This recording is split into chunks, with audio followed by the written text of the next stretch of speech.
Welcome to Therapy, Tech, and Takeout. We're a therapist and an entrepreneur curious about the intersection of mental health and technology and just trying to figure out where it's all going to lead. Hey, Jackie.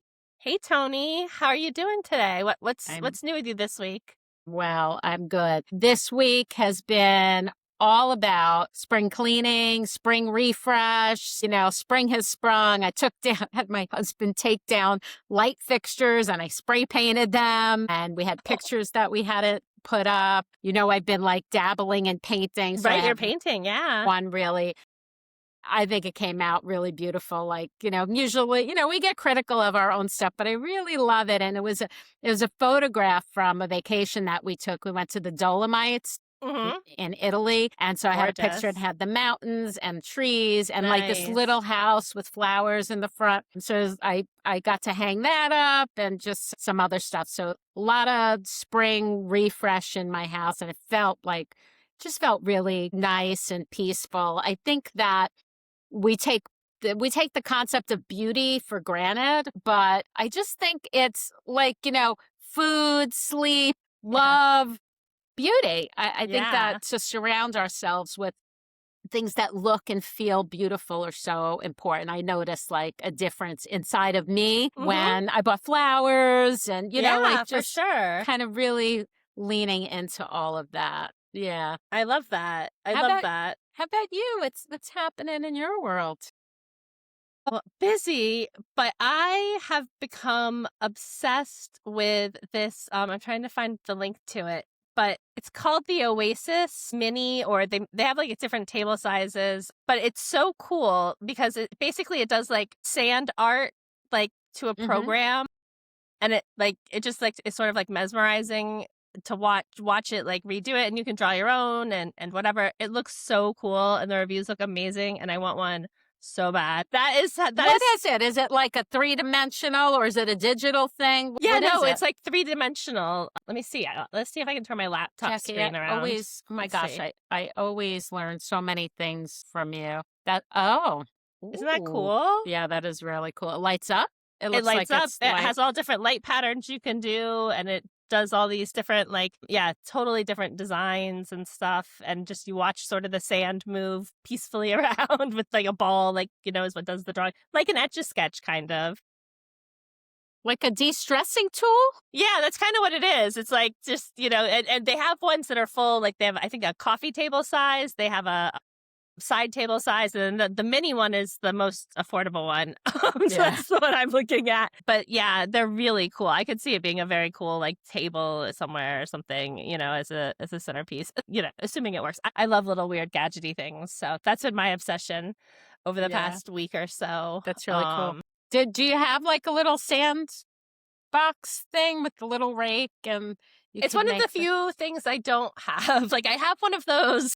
That's the low-tech version of this. Right, yeah, no, definitely. But I have like one of those like Buddha boards or whatever where you can do sort of the painting with water, and I've got a bunch of like sound things, but I thought this would just kind of be like a nice sort of like I gotta have it like next to my desk and just kind of, have it making things that make me happy and calm. Can I make a suggestion that you might want to try to up your game on this relaxing, if you're using it as a tool for that, to look up like binaural beats or biolateral while you're doing it? Mm-hmm. Oh, cool. I'll have to try that because I use it a lot. I use those a lot for like focus and stuff for work. Me too. Mm-hmm. I love them. I've tried them for sleep and I've had like mixed results, but for focusing for me, like a lot of that sound stuff is super helpful. Yeah. But I'll have to try. I haven't tried it for relaxing, so I'm going to have to do that. Yeah. Is there a different frequency you use? Yeah, so I would look up for de-stressing or stress relief or something like that because they kind of change the music. There's also bilateral music, which is on Spotify. You can find it. It's David Grant. So I use bilateral when I do brain spotting with my clients, which also it's not binaural beats. It's a little bit different. So you'll hear the waves, like there's this track of the waves and you'll hear kind of like it in each ear in a different way. So those are some fun things to add to that. That's awesome. I'm excited to try that. I super believe in that. When my son was little, I don't know what the track was, but I remember we had to buy him these super expensive like headphones and a CD player. And it was like these sounds, and some of it was like whale noises and like other things, like and like the change in him when he would be like, when he listened to it regularly and did other things too. But I mean, it was pretty profound. And then trying it on myself, it's like I really find it helps me for work. So I'm super excited to try it. That's cool. I use that too for focus. I definitely do that too for focus. So awesome. Which thank is you for unusual. helping me up my game. I just wanted to say I can't focus if there's noise, like if the TV's playing or anything else is going on. I have to have it completely silent, but for some reason I can listen to that. So I just think that that's one of those weird kind of things. For sure. Anyway. It's weird that you say that too, because like I've lately been like the work I do even on my computer is very different from like things I used to do in the past, like a lot more analytic work and spreadsheet work, and now it's a lot more textural and or writing and text based and that type of thing. And I can't do TV for that either, but I have to have sound. Like no sound is like the blank page and no sound. So I found that helps. But it's weird that I've had a shift too, because it used to be TV was my go-to, and it just doesn't work for this type of work for whatever reason. So cool. Interesting. Cool. Yeah. Well, I am excited to talk about our topic today with you, but before we get started, we want to do a quick content warning. This episode discusses topics related to like stalking and abuse and sexual assault and all those types of things. So if you think that might be difficult, give it a skip. No problem there. Take care of yourself and come back to the show, for the next episode. We'll be talking about much more positive things. But I think this is a really important topic, Toni, and I'm interested, or, I'm coming to the table at the end probably with some practical tips that folks can do. But the article that we are discussing this week is from Wired Magazine called "Men Are Buying Hacking Tools to Use Against Their Wives and Friends." And it's by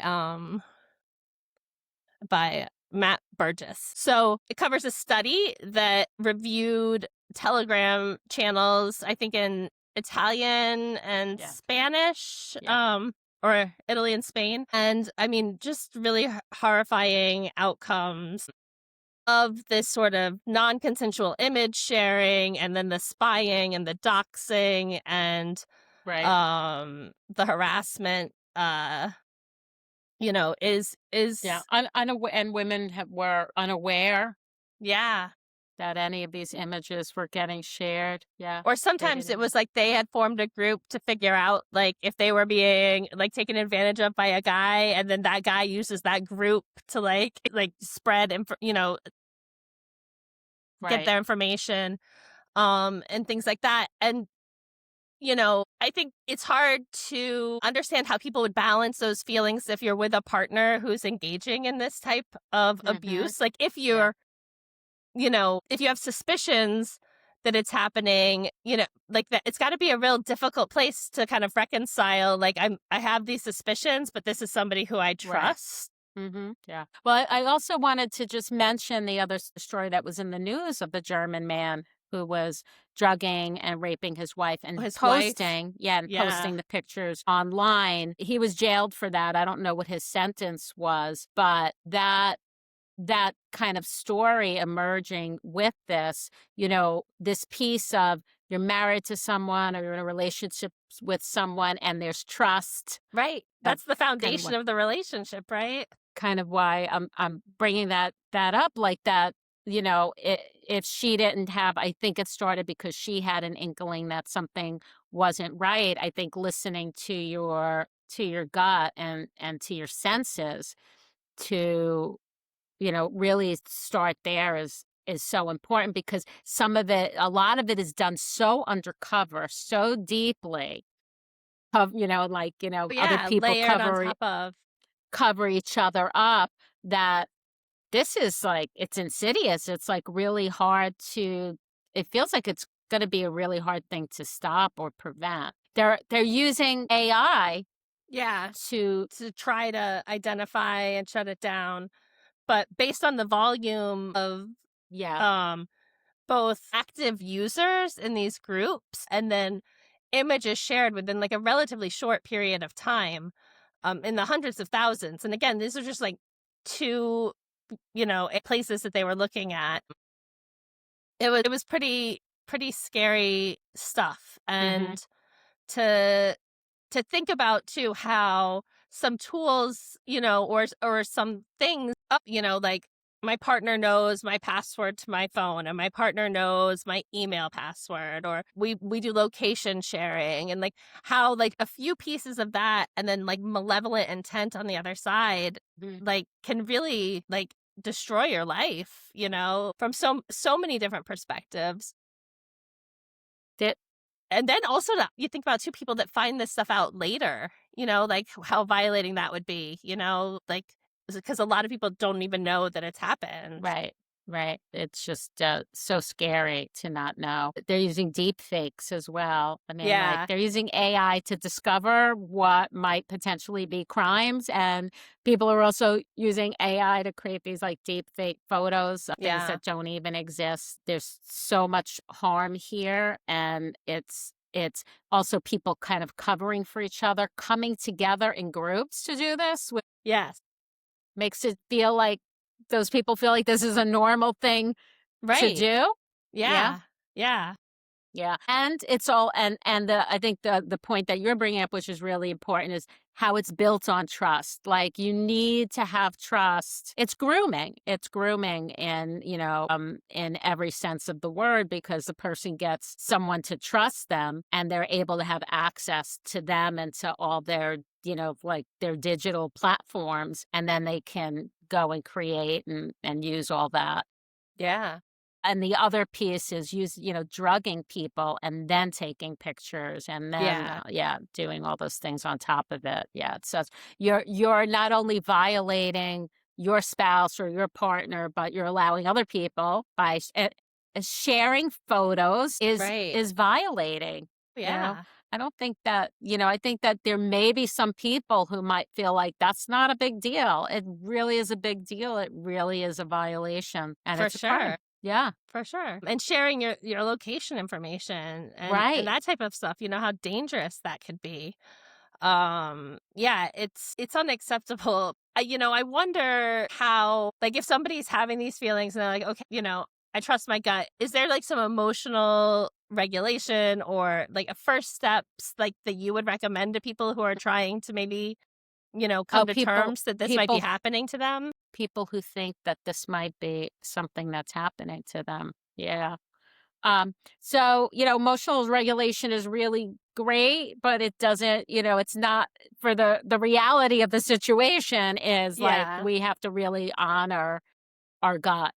Yeah. And it's not always meant to just be regulated. Just, sometimes what's coming up is really your gut saying something's wrong here. There's a book called The Gift of Fear. Did we ever talk about that book? No, we haven't. So The Gift of Fear is that really the crux of the book. It's older, so I read it many, many years ago, but it's really about how we all have that built-in internal guide that tells us, and we shouldn't override that. We shouldn't think that being fearful is something that's negative that we need to override. In fact, there's probably important information in that. It could be, like overblown, but when it comes up, to not dismiss, but to notice. So I would say anyone who thinks that their partner is exploiting them in any way, first of all, if something's happening in the relationship that's off, that's a good time to think about what is going on here. Is this relationship, a safe relationship for me? The other thing to think about, unfortunately, is that people can leave that relationship and take that stuff with them. So getting out of the relationship isn't necessarily going to prevent the crime from continuing to happen.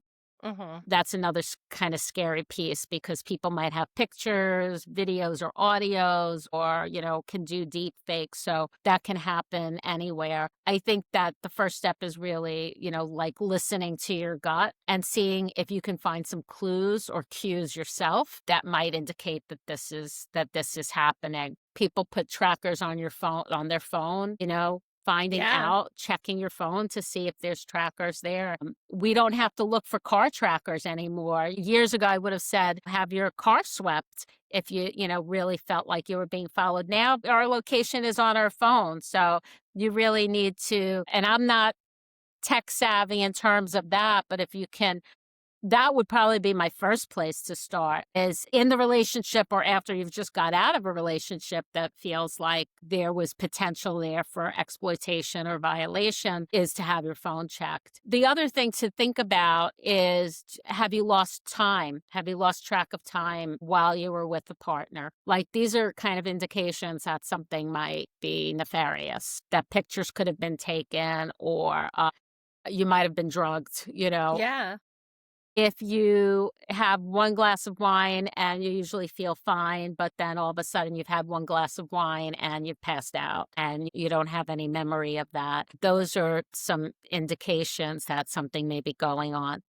We're not really going to know if it's leaning into the digital world, but in the space of the relationships, something might be going on there. If you have a feel kind of, that inkling and you've lost track of time, you're getting drunker than you usually do. Those are manipulation and control doesn't just usually exist in one, in the physical world or the digital world. It definitely can cross over. And I think probably too, reaching out to a domestic abuse support line from a place that's safe, from a friend's phone or something like that.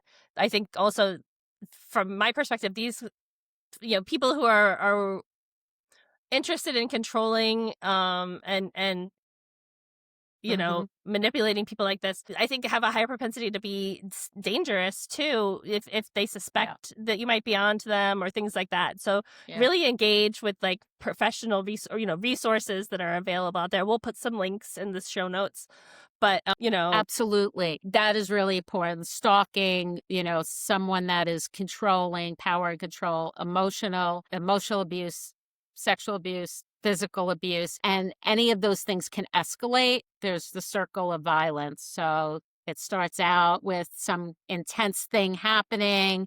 Then there's usually a honeymoon stage. Then the tension builds. And then we're back to kind of that explosion. The thing that people really don't talk about is that the violence usually gets worse. It doesn't get better when untreated. It's going to escalate. So someone who's like, oh, I have a little inkling, but, it's okay, I can deal with it, should really think about getting some support and help, because a year from now it's going to look very different, and it usually intensifies. There are shelters, of course, and sexual assault response capabilities that are out there with local community centers. I know in New Jersey we have, every county is mandated to have a response for sexual assault, and they have a center there. So in my county, It's called 180 Turning Lives Around, and every county has their own place for victims to come. On the websites, they usually have a quick jump off button in case you're looking at the website and somebody walks in the room, you can quick escape and get off that website so they can't see you. The problem, though, that we have is with tracking. So we do have to be concerned about perpetrators knowing that their victims are looking for help. Yeah.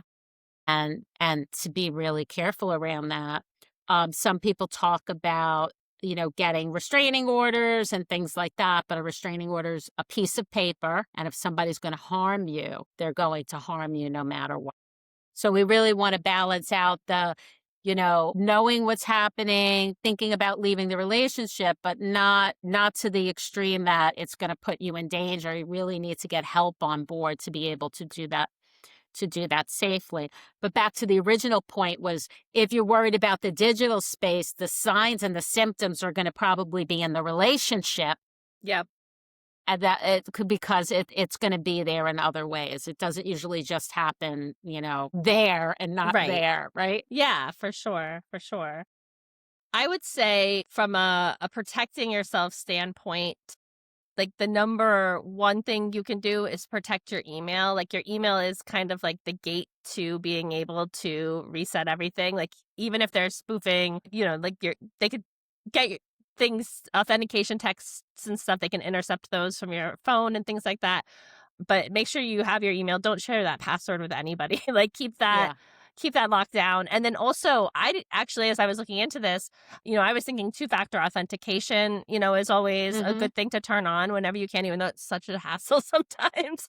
But what I, in looking into it some more, found was that actually, like, it's better than not having 2-factor authentication. But if you can use an authenticator app, like Google has an authenticator app, and a lot of different password places do or whatever. But that's actually like the holy grail, because it's going to like biometrically to you to like authenticate and things like that. So it's another level of security. But again, I love that you're sharing this information, and like in the tech space. So you're really talking about how to front end this. Right. How do you protect yourself? Protect yourself. What are important things to know? Like I think about like what do I want my kids to know, kind of. You prepare them about like when you're in spaces and stuff, like watch your drink and look out for signs that you're not feeling right, and have a pack of people that you trust that like can help, and all that good stuff, and don't like leave a friend and all those good like sort of social hygiene rules. Like those are kind of my like the things that, as I was thinking about from how do you but start from, or like do your best, right? Because it's like so much, like, and it can feel like too much to like review everything and turn off location tracking and all of your apps and stuff. Because like even if you have like the main, like you're not sharing on the main thing, you could be sharing through some other app, and it's a lot. And I want to share something really important here, which is that anyone in a relationship who tells you that you need to tell them everything or else you don't trust them, that is not a healthy relationship. That is a red flag. You can be open and transparent without handing the keys to your life over to someone else. In fact, someone who wants to build trust with you is going to respect that boundary. Yeah. That you have a right to have all that information for yourself. I really appreciate you saying that. I mean, I think younger me wishes I would have known that, warning sign early, like too, because it's really true. I think the other piece of it that's important is it's not your fault. Like, like these things, like it's not that you didn't do the right hygiene things. Or you know what I mean? It's not that you had that one glass of wine and none of this is your fault if you're having this happen. Because I know people can feel a lot of shame and stuff, and that can keep you stuck in a cycle of not being able to get out. For sure. Great point. It's like, we're not blaming the victim. No. And this is why a lot of people don't come forward. A lot of women don't come forward because they're afraid of the shame and that they're going to be blamed by other people. They're already blaming themselves. So the idea that other people are going to blame you. Yeah. A lot of women stay silent and unfortunately stay in relationships where they're physically harmed or killed. Yeah. Because there's so much fear around that. So I appreciate you so much sharing this article, because these are conversations we have to take away the stigma of getting help. Yeah. Of getting out of a relationship instead of blaming women for getting in that relationship or not getting out when they were supposed to get out. Right. Let's help create paths for that. Get more transparency on some of these things that are, happening to women, mostly women. Yep. Children, unfortunately, too. I think the article mentioned there's some pictures of children as well. Yeah. And vulnerable people in general, I think. Yeah. Mm-hmm. Yeah. And I think that there's resources out there, and, trust your gut, and, make sure you resource up. Yeah, we're actually recording this. The April is Sexual Assault Awareness Month. Really? I didn't even realize that. So fantastic. Thank you for letting us know, Toni. Yeah, it's super important. And what if you have a friend that you think has a partner that is engaging in activities like this? Do you have any suggestions on how to broach that conversation? That's a really difficult conversation because anyone who's in it and has a partner who is really controlling them probably is keeping them away from friends and family. So that's the first problem, getting access to that person because a partner is usually going to keep them away. And then so trying to have that conversation with them when they're not engaged in that friendship is really, really difficult. You can tell them what you see, or you can tell them what you're concerned about for them. But unfortunately, we all have will, free will. So they may not hear that, but I would still say that sharing that is still okay. And to share it from the place of, here's what I see and here's my concern for you. To really take away or, kind of pull back on I want to beat your partner up and he's so terrible and here's all the awful things that he's doing. Ask, how are you? Yeah. Okay. What's happening for you? Really start from the place of where they are. Maybe open up your ears to what they're saying and listen for some of those cues. Then you can kind of go in and point that out. Like I noticed you said you wanted to come out to dinner with us, but then you canceled the last minute. What's happening there? Yeah. My partner didn't want to be alone or whatever it is that they say. Oh, what's happening there? Oh, that's kind of unusual. So to be a reality check, to kind of start with some of the things that you're seeing. Are they out to dinner with you? They keep getting texts over and over and over again. What's happening there? That's kind of unusual. Partners don't usually do that with each other. So the reality check could be helpful as a seed that you plant, because the other thing is you really want to be careful about how bold you're going to be with this, because you can lose a friend. You can lose that person, and then they lose access to somebody who can help them. Someone who's an abuser is gaining that power and control. They are really trying to get the outside world away from that person. So if you have access to someone, you want to kind of tread lightly. I would even recommend that you go to one of the sexual assault teams that are out there, organizations that are out there. There are a lot of them. We'll put them in the show notes. You can look for in your local county and ask them, how can I help? How can I help this friend? And they might have some advice or some support. I love that. Yeah, that's I would not have thought of that. No, that's a really great idea. And there are other ideas too about being the observer and asking the questions and leading with curiosity. I think all that stuff is important because it's a difficult thing to broach, like you said, and you don't want to push that person away at the time where they really need you to, be there and be there flexibly, because that they're in something, in the middle of something. Right. And to be really careful, the answer is not to leave the relationship, because that's not an answer that's going to work for everyone. That might be putting them in more harm. Yeah. So to, again, tread lightly around that. Just because you think they should leave the relationship clinically, safety reasons, that might in the moment not be the best option for them or the safest option for them without help or support.